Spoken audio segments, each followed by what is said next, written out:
Hey everyone, Scott here to discuss The Fabelmans, starring Michelle Williams, Gabriel LaBelle, Paul Dano, Judd Hirsch, and Seth Rogen, directed by Steven Spielberg. Welcome back to his dramatic work, as I ended it with The Post, and it's still a really good film, but let's see if this film beats it. I went to the theaters twice for this, and if I were to explain why, well, one of them is to take notes, but maybe there's other reasons too. Let's get into this movie. It's January of the year in the year 1952 in New Jersey, where Sammy Fabelman goes to his first feature film with his mom and dad, Mitzi and Bert, played by Michelle Williams and Paul Dano, where they enter the movie theater to watch a movie called The Greatest Show on Earth, where a train hits a car and crashes in the middle of nowhere, and Sammy is enthused by the train crash as they drive home from the movie theater to the point he has dreams about it and asks for a train set for Hanukkah. And he gets one for the next 8 days as it is complete, and he tests it and films the train crash like he did in the movie while waking up Mitzi and Bert, and that explains a lot about the movie Super 8 with the crash between a car and a train. As it's a genius idea, Spielberg does a tremendous job of telling his story as he's growing up before he was the genius filmmaker we know today. Mitzi gives Sammy a camera where he can film the crash so he can watch it again and again until he doesn't get scared anymore, and Sammy gets the film by mail, and Benny Lowy, I don't know if I said that right, played by Seth Rogen, in this first serious role that I can think of, but I took him serious in here unlike his previous roles as he comes over for dinner, and I really like these characters as Spielberg does a tremendous job at making good characters. Even if Sammy is him as a kid,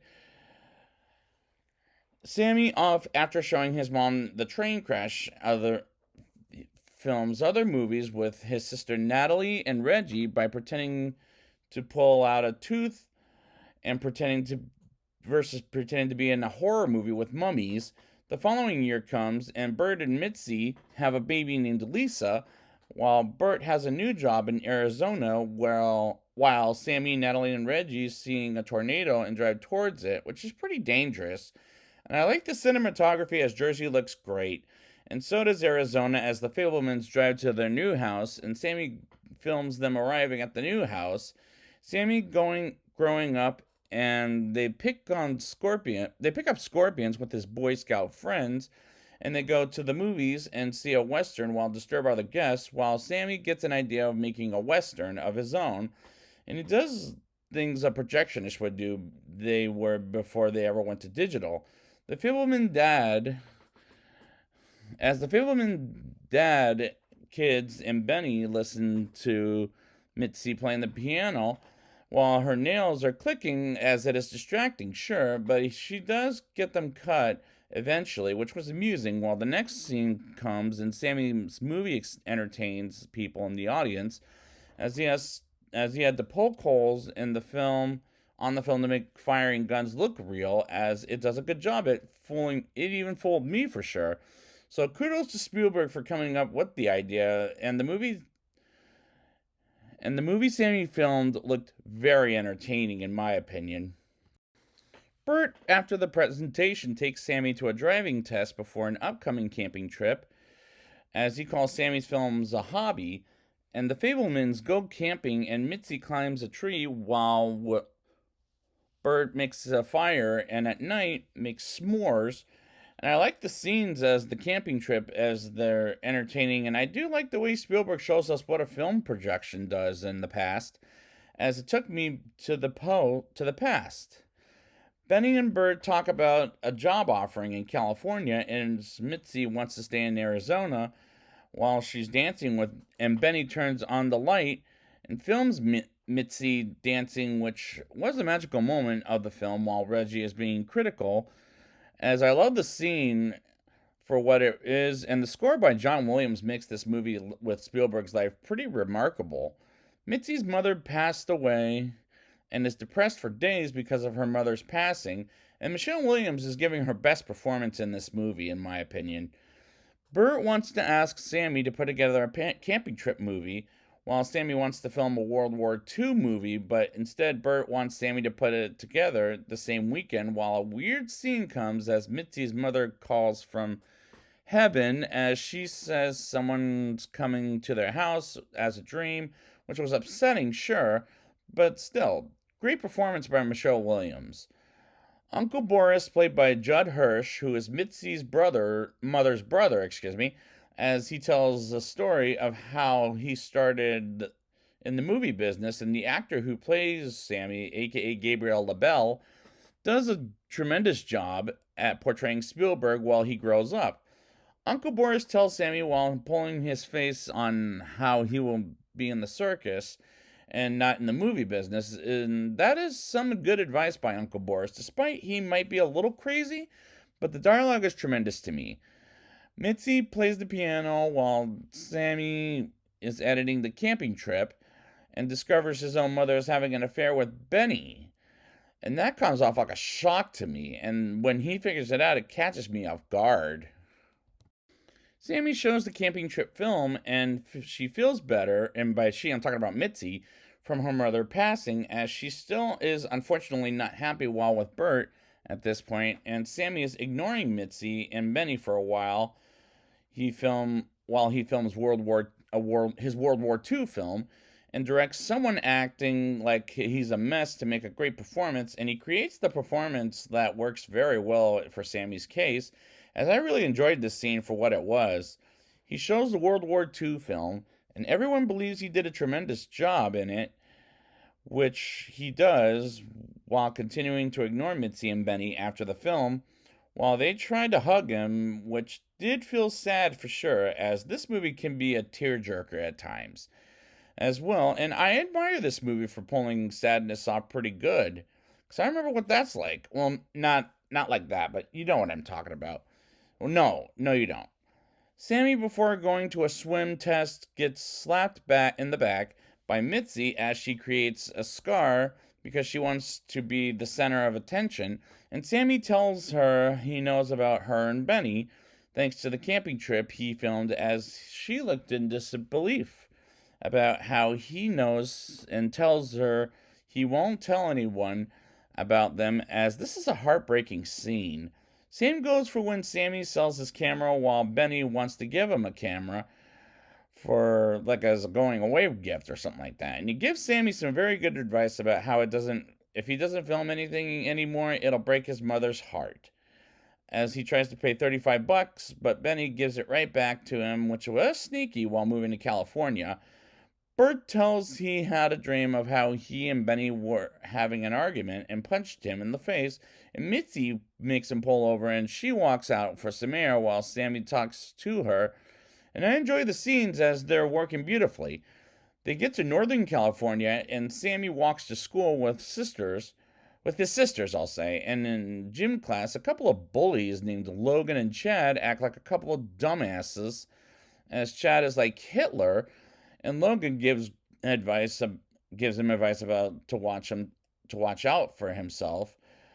And he and Bert comes home with a pet monkey bought by Mitzi herself and calls it Benny, and Bert tells her she needs therapy, which is something you cannot ever tell your wife, while Sammy and Reggie hear the conversation, which was all pretty sad moments for damn sure.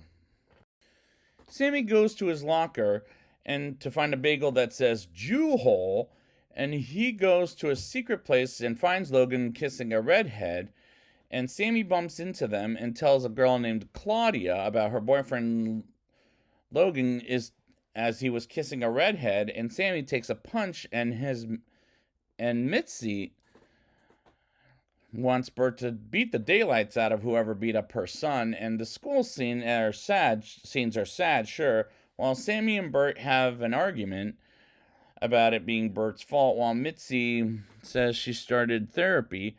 And the next day, he tells Claudia about the redhead who kissed Logan, and her friend Monica is a Jesus freak. While Sammy is Jewish, and she wants to get together with him to pray.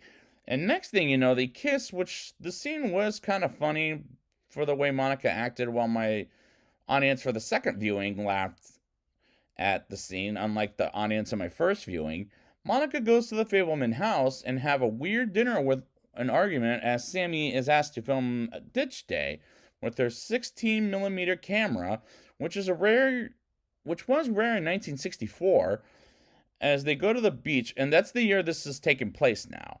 And they go to the beach for Ditch Day, and this scene is gorgeously shot. And the dinner table scene is a good scene. They move into a new house while the previous house was a rental, and Mitzi doesn't want to go inside. And the way it was filmed was such great shots, as this movie has a bunch of great shots. The rest of the kids find out Mitzi and Bert are getting a divorce because she misses Arizona too damn much, which was sad for sure, while Sammy edits the Ditch Day movie, and Reggie comes in and talks with Sammy about how different they are and selfish Sammy can be at times. And I like that scene for the acting in it, as these two actors performed the scene very well. Sammy takes Monica to prom and he gives her a necklace as they go inside, which is a cross for Jesus, I'll say. As they go inside while dancing, and he tells her about the divorce and he wants Monica to come with him as he loves her, and she breaks up with him for the reasons I just brought up. And gives the necklace back, which was sort of sad but greatly acted by these actors. Sammy shows the Ditch Day film and it embarrasses Logan and Chad, as he tried to make Logan look like good and Chad for being a loser, like he is labeled for bullying Sammy, as Chad almost beats up Sammy, but Logan punches the crap out of Chad as he runs away, and like a wussy he is, and that was clever as he gets back together with Claudia. Logan offers Sammy a cigarette and tells him what it's like for life to get out of control. And he gets home and Sammy tells Mitzi Monica broke up with him, as she brought up how she slapped him in the back, and asks him for forgiveness, which is a beautiful scene.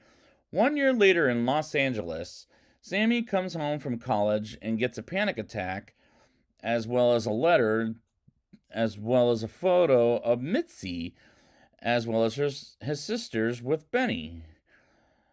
And Bert is depressed. Life is going no and Sammy's depressed because life is going nowhere for him, and gets a letter from CBS for a meeting with the executive for a job interview, and goes to the office of a man whom Sammy is a fan of his movies, John Ford, played by David Lynch, with an eye patch, as he talks with him about art and makes him walk towards a couple of paintings, and he brings up the horizon, and he tells them to get out of his office in a PG-13 one F word kind of way, and he walks away to become a filmmaker we all know and admire, as this climax works quite tremendously. And this is hopefully the best movie of the year, in my professional opinion. Now it's time for the rating. I'll give this movie a 9.1 out of 10.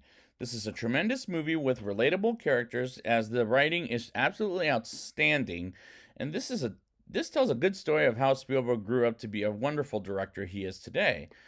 The performances were magnificent, as Gabriel LaBelle does a great job portraying Spielberg as a teen to an adult, and Michelle Williams turned in a great performance. I was happy with the way the movie turned out, as it was sad at times. But Spielberg made some great shots in this movie, and this is a strong recommendation, as this may be so far one of the best movies I've seen in years. Of this year, I'll say. So I'd like to thank you guys for coming back with me to Spielberg's dramatic work with this film. And until we ever get another one, it's time to grow up, Steven.